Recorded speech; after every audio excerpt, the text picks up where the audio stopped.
some too rich, middle-aged douchebag who was so bored with his life that he needed to be entertained with novelties like singing bunny rabbits.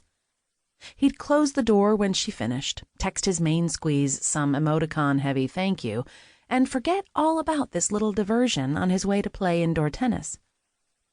Roxy's gaze tracked down lower on the note in her hand, and she felt an uncomfortable kick of unease in her belly. She'd met her new boss at a tiny office in Alphabet City, surprised to find a dude only slightly older than herself running the operation. Always suspicious, she'd asked him how he kept the place afloat. There couldn't be that high of a demand for singing telegrams, right?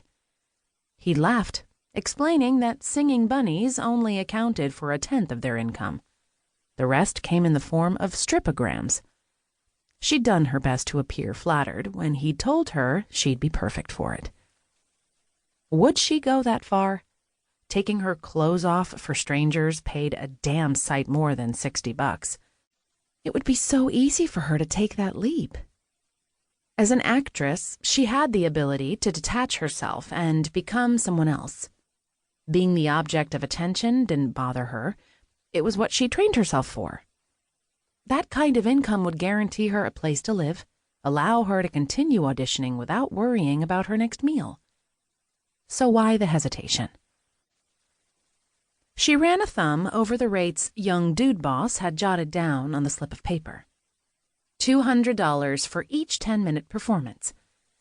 God, the security she would feel with that kind of money. And yet, something told her that once she took that step, once she started taking off her clothes, she would never stop. It would become a necessity instead of a temporary patch-up of her shitstorm cloud. Think about it later, when you're not dressed like the fucking Trix rabbit. Roxy took a deep, fortifying breath, the same one she took before every audition. She wrapped her steady fingers around the brass door knocker and rapped it against the wood twice.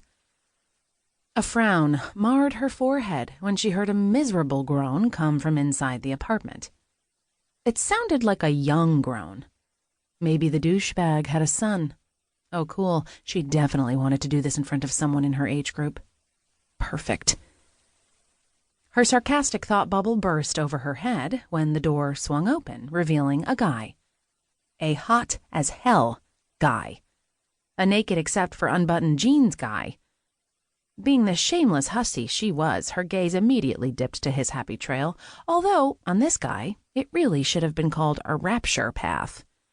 It started just beneath his belly button, which sat at the bottom of beautifully defined ab muscles. But they weren't the kind of abs honed from hours in the gym. No, they were natural. I do sit-ups when I damn well feel like it abs. Approachable abs. The kind you could either lick or snuggle up against, depending on your mood. Roxy lassoed her rapidly dwindling focus and yanked it higher until she met his eyes. Big mistake. The abs were child's play compared to the face. Stubbled jaw, bedhead, big Hershey-colored eyes outlined by dark black lashes. His fists were planted on either side of the doorframe, giving her a front row seat to watch his chest and arms flex. A lesser woman would have applauded. As it was, Roxy was painfully aware of her bunny-costumed status, and even that came in second place to the fact that approachable abs was so stinking rich that he could afford to be nursing a hangover at 11 in the morning. On a Thursday. He dragged a hand through his unkempt black hair. "Am I still drunk, or are you dressed like a rabbit?" His voice was rough from sleep. Probably not his usual voice. That had to be the reason her tummy did a backflip. "I'm dressed like a rabbit." "Okay." He tilted his head. "Should I be drunk for this?" "If anyone should be drunk for this, it's me." "Good point." He jerked his thumb back toward his dark apartment. "I think there's some tequila left." "You know what? This is my life right now. How did I get here? I think I'm all set." He nodded once, as if out of respect for her decision. "So what now?" "Are you—" She consulted her slip of paper through the round eye holes. "Louis McNally?" "Yeah?"